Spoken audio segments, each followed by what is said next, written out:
Hola a todos. Hola a todos.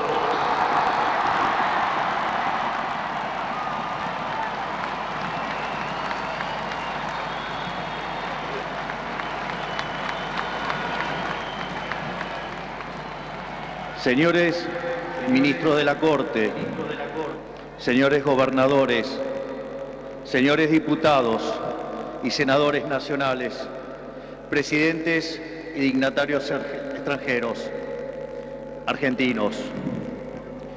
Hoy comienza una nueva era en Argentina.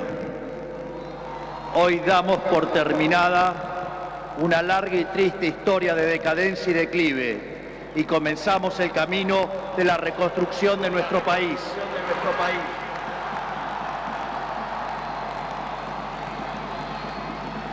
Los argentinos, de manera contundente, han expresado una voluntad de cambio que ya no tiene retorno.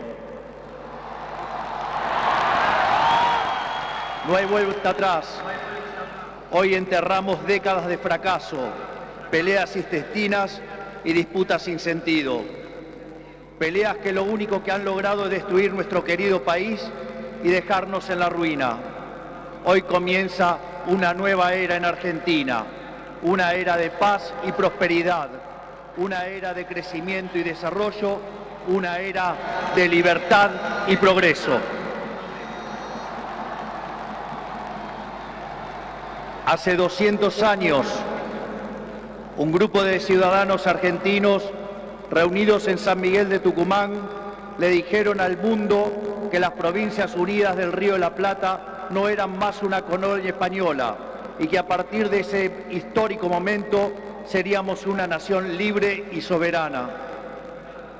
Durante décadas nos enfrentamos en disputas internas acerca de cuál debía ser la forma institucional que nuestro país necesitaba.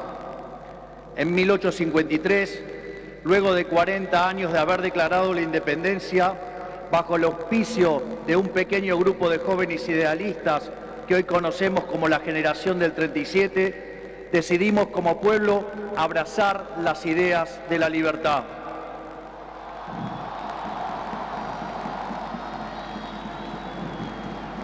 Así, se sancionó una constitución liberal con el objetivo de asegurar los beneficios de la libertad para nosotros, para nuestra posteridad y para todos los hombres del mundo que quieran habitar el suelo argentino. Lo que vino después de la sanción de esa constitución de fuerte raigambre liberal fue la expansión económica más impresionante de nuestra historia. De ser un país de bárbaros enfrascados en una guerra sin cuartel, pasamos a ser la primer potencia mundial. Para principios del siglo XX éramos el faro de luz de Occidente. Nuestras costas recibían con brazos abiertos a millones de inmigrantes que se escapaban de una Europa devastada en búsqueda de un horizonte de progreso. Lamentablemente, nuestra dirigencia decidió abandonar el modelo que nos había hecho rico y abrazaron las ideas empobrecedoras del colectivismo.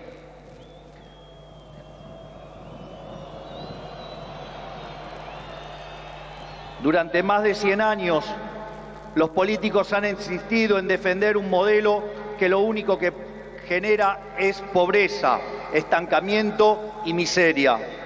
Un modelo que considera que los ciudadanos estamos para servir a la política y no que la política existe para servir a los ciudadanos.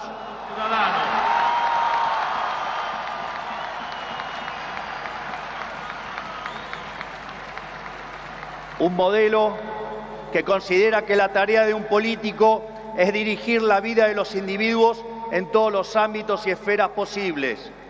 Un modelo que considera al Estado como un botín de guerra que hay que repartir entre los amigos. Señores, ese modelo ha fracasado. Ha fracasado en todo el mundo, pero en especial ha fracasado en nuestro país. Así como la caída del muro de Berlín marcó el final de una época trágica para el mundo, estas elecciones han marcado el punto de quiebre de nuestra historia.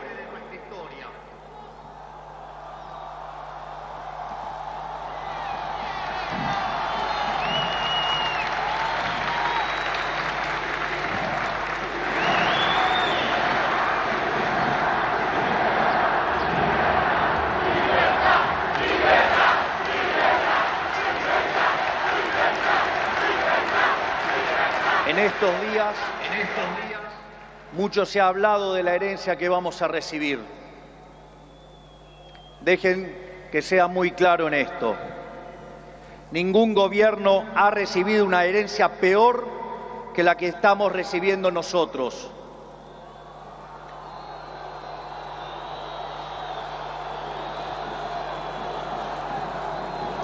El kirchnerismo, que en sus inicios se jactaba de tener superávit gemelos, esto es, superávit fiscal y externo, hoy nos deja déficit gemelos por 17% del PBI.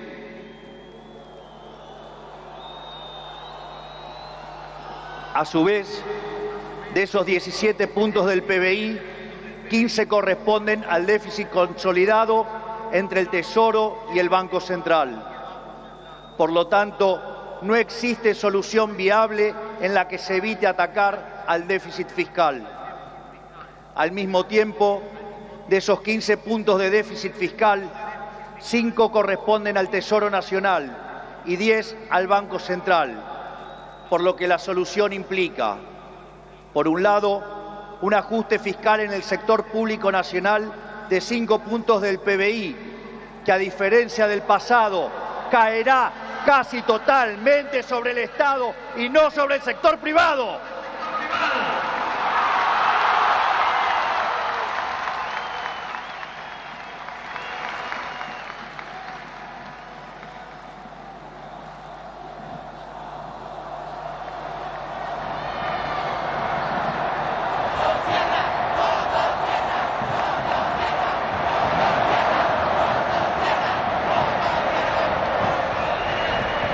Por el otro, es necesario limpiar los pasivos remunerados del Banco Central, los cuales son responsables de los 10 puntos de déficit del mismo. De esta manera, se pondría fin a la emisión de dinero y con ello a la única causa de la inflación empíricamente cierta y válida en términos teóricos.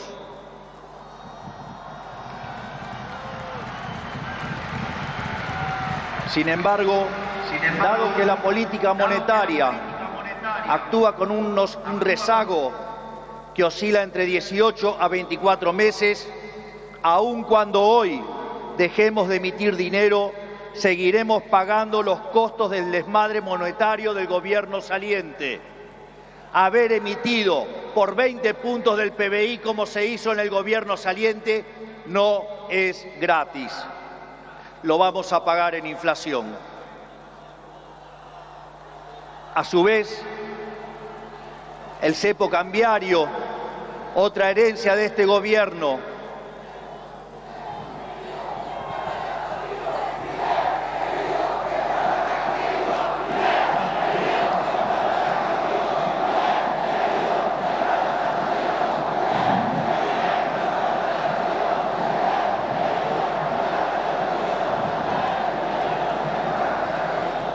a su vez, el cepo cambiario, otra herencia de este gobierno, no solo constituye una pesadilla social y productiva, porque implica altas tasas de interés, bajo nivel de actividad, escaso nivel de empleo formal y salarios reales miserables que impulsan el aumento de pobres e indigentes, sino que además el sobrante de dinero en la economía hoy es el doble que había en la previa del Rodrigazo.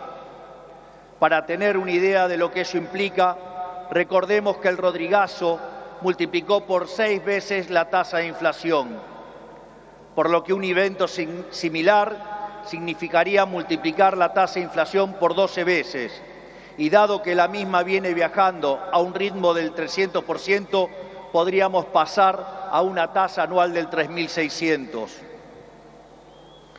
A su vez, tranquilos que no termina acá, la herencia sigue. A su vez, dada la situación de los pasivos remunerados del Banco Central, la cual es peor que la que había en la previa de la hiperinflación de Alfonsín, en muy poco tiempo se podría cuadruplicar la cantidad de dinero y con ello llevar a la inflación a niveles del 15.000% anual.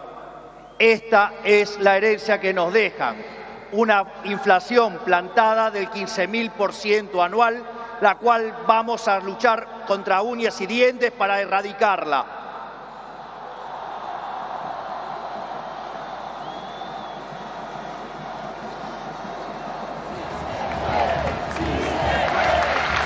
Es más, este número, que parece un disparate, quiero que sepan que implica una inflación del 52% mensual, mientras que hoy mismo ya viaja a un ritmo, de acuerdo a estimaciones privadas, que oscilan entre el 20 y el 40% mensual para los meses entre diciembre y febrero. Esto es, el gobierno saliente nos ha dejado plantada una hiperinflación y es nuestra máxima prioridad hacer todos los esfuerzos posibles para evitar semejante catástrofe que llevaría a la pobreza por encima del 90% y la indigencia por encima del 50%. En consecuencia, no hay solución alternativa al ajuste. Por otra parte, la herencia no termina ahí, ya que los desequilibrios en tarifas son soles equiparables al desastre que dejó el kirchnerismo en el año 2015. En el plano cambiario, la brecha oscila entre el 150 y 200%, niveles también similares a los que teníamos en el Rodrigazo. A su vez, la deuda con importadores supera los 30.000 millones de dólares y las utilidades retenidas a las empresas extranjeras alcanzan los 10.000 millones de dólares. La deuda del Banco Central e YPF suman 25.000 millones de dólares y la deuda del Tesoro pendiente suma unos 35.000 millones de dólares adicionales. Esto es, la bomba en términos de deuda asciende a 100.000 millones de dólares que habrá que sumar a los cerca de 420.000 millones de dólares de deuda ya existente. Naturalmente, a estos problemas hay que sumarle también los vencimientos de deuda de este año, donde los vencimientos de deudas en pesos son equivalentes a 90.000 millones de dólares y 25.000 millones de dólares en moneda extranjera con organismos multilaterales de crédito. Sin embargo, con mercados financieros cerrados y el acuerdo con el FMI caído por los brutales incumplimientos del gobierno saliente, el rollover de deuda es por demás desafiante aún para el mítico cíclope. Como si todo esto fuera poco, esto transcurre en una economía que no crece desde el año 2011. Y en línea a lo anterior, el empleo formal en el sector privado se mantiene estancado en 6 millones de puestos de trabajo, llegando a la locura que el mismo es superado en un 33% por el empleo informal. Por ello, no debería sorprender a nadie que los salarios reales se hayan destruido, ubicado en torno a los $300 mensuales, los cuales no solo son 6 veces inferiores a los de la convertibilidad, sino que de haberse mantenido la tendencia de aquellos años, o como lo decían ellos, el maldito neoliberalismo, hoy oscilarían entre 3.000 y 3.500 dólares por mes. Nos han arruinado la vida. Nos han hecho caer por 10 veces nuestros salarios. Por lo tanto, tampoco nos debería sorprender que el populismo nos esté dejando 45% de pobres y 10% de indigentes. Luego de dicho cuadro de situación, que a todas luces parece irremontable, debe quedar claro que no hay alternativa posible al ajuste.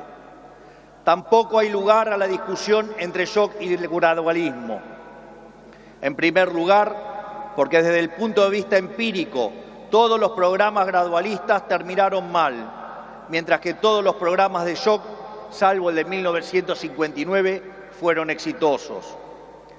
En segundo lugar, porque desde el punto de vista teórico, si un país carece de reputación, como lamentablemente es el caso de Argentina, los empresarios no invertirán hasta que vean el ajuste fiscal, haciendo que el mismo sea recesivo.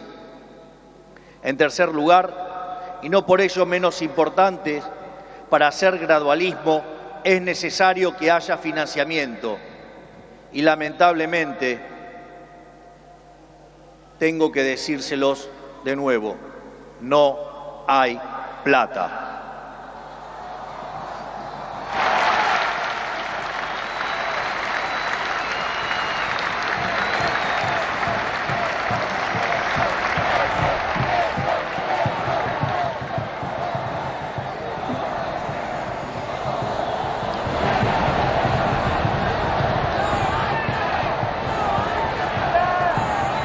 Por ende, la conclusión es que no hay alternativa al ajuste y no hay alternativa al shock.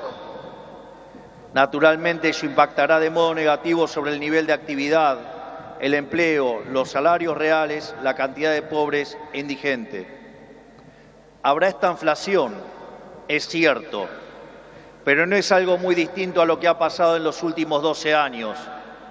Recordemos que en los últimos 12 años el PBI per cápita ha caído 15% en un contexto donde acumulamos 5.000% de inflación. Por lo tanto, hace más de una década que vivimos en esta inflación. Por lo tanto, este es el último mal trago para comenzar la reconstrucción de Argentina.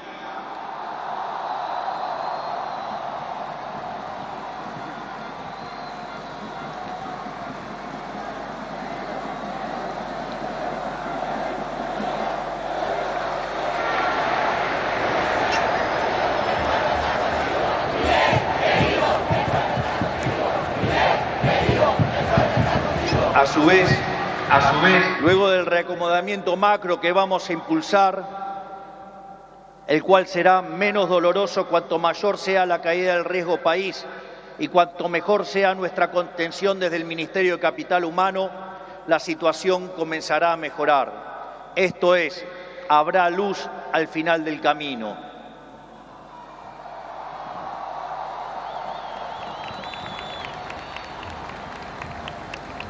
En el caso alternativo, la propuesta sensiblera progresista, cuya única fuente de financiamiento es la emisión de dinero, derivará en una hiperinflación que llevará al país a la peor crisis de su historia, sumado a que nos meterá en una espiral decadente que nos equiparará con la oscuridad de la Venezuela de Chávez y Maduro.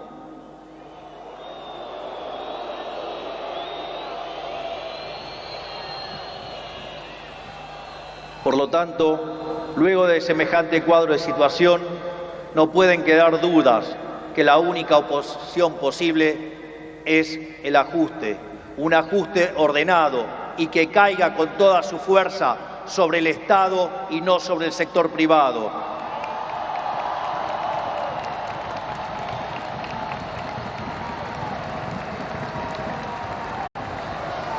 Sabemos que será duro. Por eso quiero también traerles una frase sobresaliente de uno de los mejores presidentes de la historia argentina, que fue Julio Argentino Roca. Nada grande, nada estable y duradero se conquista en el mundo cuando se trata de la libertad de los hombres y del engrandecimiento de los pueblos, si no es a costa de supremos esfuerzos y dolorosos sacrificios. Pero nuestros desafíos no terminan solamente en el plano económico. El nivel de deterioro de nuestro país es tal que abarca todas las esferas de la vida en comunidad. En materia de seguridad, Argentina se ha convertido en un baño de sangre.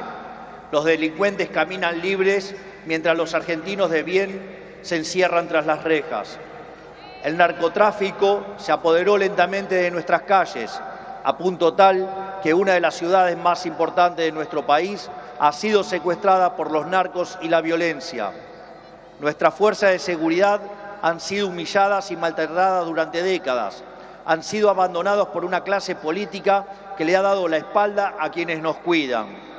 La anomia es tal que solo el 3% de los delitos son condenados. Se acabó con el siga-siga de los delincuentes.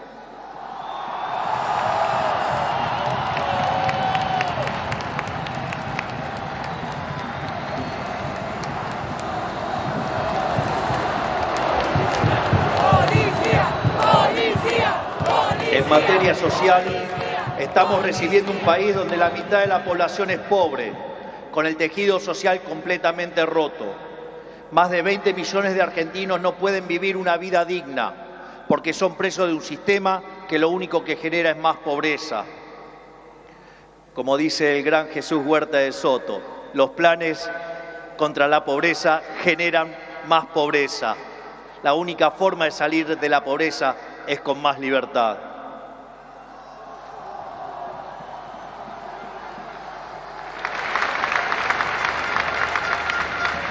Al mismo tiempo, 6 millones de chicos hoy a la noche se irán a dormir con hambre, que caminan descalzos por la calle y otros que cayeron en la droga.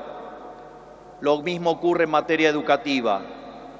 Para que tengan idea del deterioro que vivimos, solo el 16% de nuestros chicos se reciben en tiempo y forma en la escuela.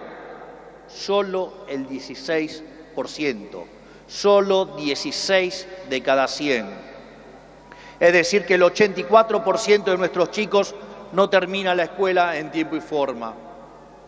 A su vez, el 70% de los chicos que sí terminan la escuela no pueden resolver un problema de matemática básica o comprender un texto. De hecho, en las últimas evaluaciones PISA, la Argentina se encuentra en el puesto 66 de 81 y séptima en América Latina, siendo que Argentina fue el primer país en terminar con el alfabetismo en el mundo. Si se levantara Sarmiento y viera qué hicieron de la educación.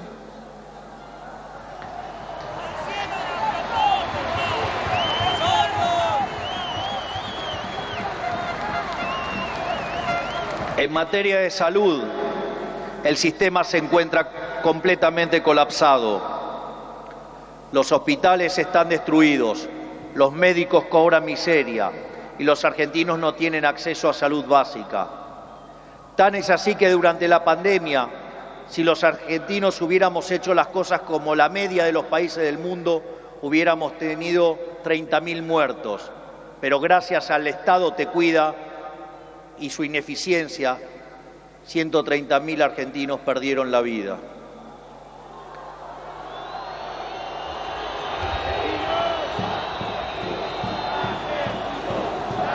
Ese es el estado presente del que los políticos tanto hablan, argumento que utilizan para justificar el aumento descomunal del gasto público que solo los beneficia a ellos.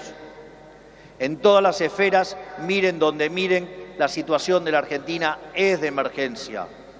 Si miramos la infraestructura de nuestro país, la situación es la misma. Solo el 16% de nuestras rutas se encuentran asfaltadas y solo el 11% se encuentra en buen estado. Por eso, no es casualidad que mueran cerca de 15.000 argentinos por año en accidentes de tránsito. Lo que quiero graficar con todo esto es que la situación de la Argentina es crítica y de emergencia. No tenemos alternativas y tampoco tenemos tiempo. No tenemos margen para discusiones estériles. Nuestro país exige acción y una acción inmediata. La clase política deja un país al borde de la crisis más profunda de nuestra historia. Cada uno de ellos tendrá que hacerse cargo de su propia responsabilidad. No es tarea mía señalarlos. No buscamos ni deseamos las duras decisiones que habrá que tomar en las próximas semanas, pero lamentablemente no nos han dejado opción. Sin embargo, nuestro compromiso con los argentinos es inalterable. Vamos a tomar todas las decisiones necesarias para arreglar el problema que causaron 100 años de despilfarro de la clase política, aun cuando al principio sea duro.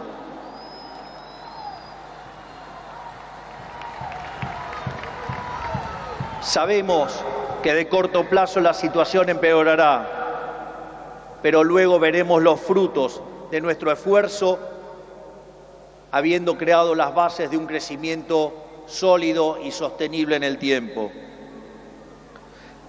También sabemos que no todo está perdido. Los desafíos que tenemos son enormes, pero también lo es nuestra capacidad para superarlos. No va a ser fácil, 100 años de fracaso no se deshacen en un día, pero un día empieza y hoy es ese día.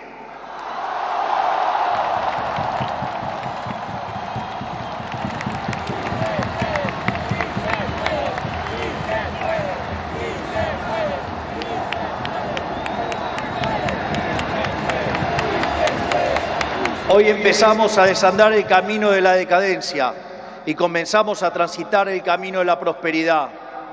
Tenemos todos para ser el país que siempre soñamos. Tenemos los recursos, tenemos la gente, tenemos la creatividad y, mucho más importante, tenemos la resiliencia para salir adelante. Hoy volvemos a abrazar las ideas de la libertad, esas ideas que se resumen en la definición del liberalismo de nuestro máximo prócer de las ideas de la libertad, el profesor Alberto Venegas Lynch, hijo, que dice: el liberalismo es el respeto irrestricto del proyecto de vida del prójimo, basado en el principio de no agresión, en defensa del derecho a la vida, a la libertad y a la propiedad, cuyas instituciones fundamentales son la propiedad privada, los mercados libres de intervención estatal, la libre competencia, la división del trabajo y la cooperación social. En esa frase de 57 palabras está resumida la esencia del nuevo contrato social que eligieron los argentinos.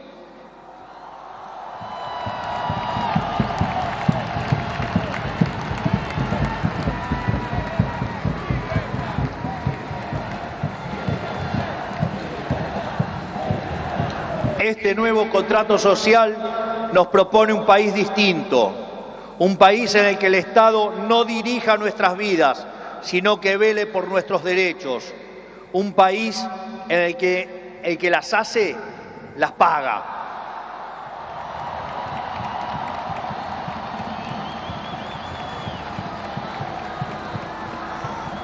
Un país en el que quien corta la calle violando los derechos de sus conciudadanos no recibe la asistencia de la sociedad. Puesto en nuestros términos, el que corta no cobra.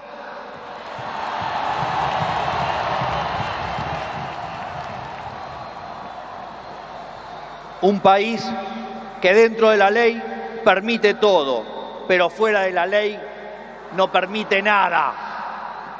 Un país que contiene a quienes lo necesitan, pero no se deja extorsionar por aquellos que utilizan a quienes menos tienen para enriquecerse a ellos mismos.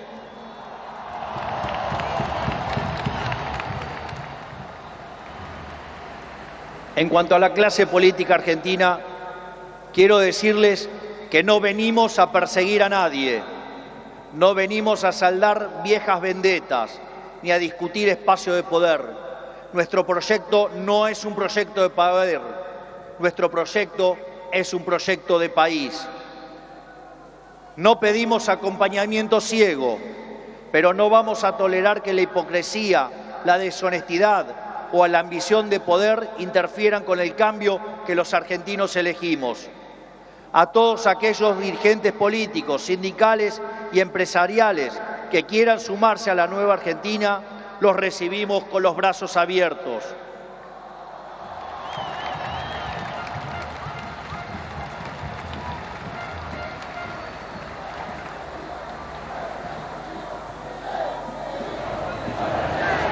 Así, no importa de dónde venga, no importa qué hayan hecho antes, lo único que importa es hacia dónde quieren ir.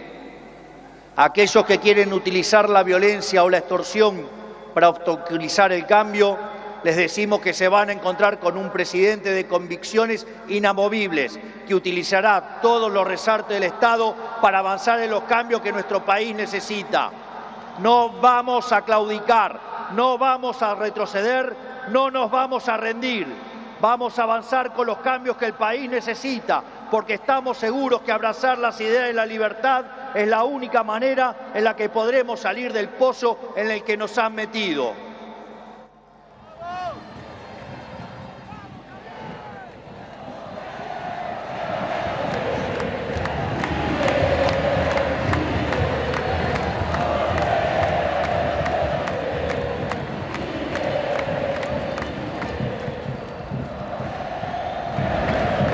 tanto, y para ir terminando, que quede claro, hoy comienza una nueva era en Argentina.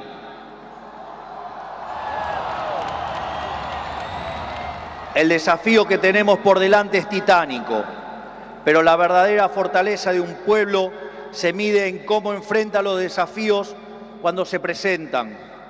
Y cada vez que creemos que nuestra capacidad para superar esos desafíos ha sido alcanzada, miramos al cielo y recordamos que esa capacidad bien podría ser ilimitada. El desafío es enorme, pero lo afrontaremos con convicción. Trabajaremos sin descanso y llegaremos a destino.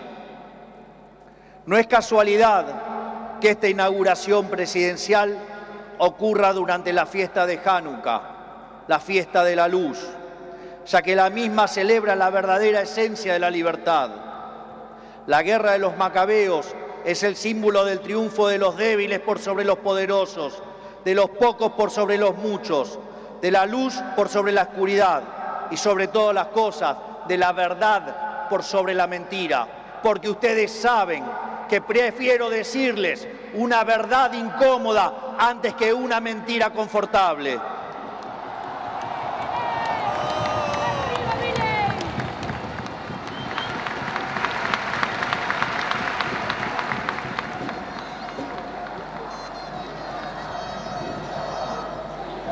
Estoy convencido de que vamos a salir adelante. Recuerdo cuando hace 2 años, junto a la doctora Villarruel, hoy vicepresidente de la Nación, ingresamos a esta casa como diputados.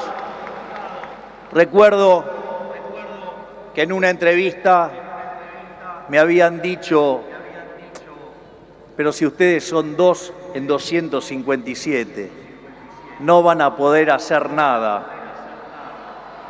Y también recuerdo que ese día la respuesta fue una cita del libro de Macabeos 3:19, que dice que la victoria en la batalla no depende de la cantidad de soldados, sino de las fuerzas que vienen del cielo.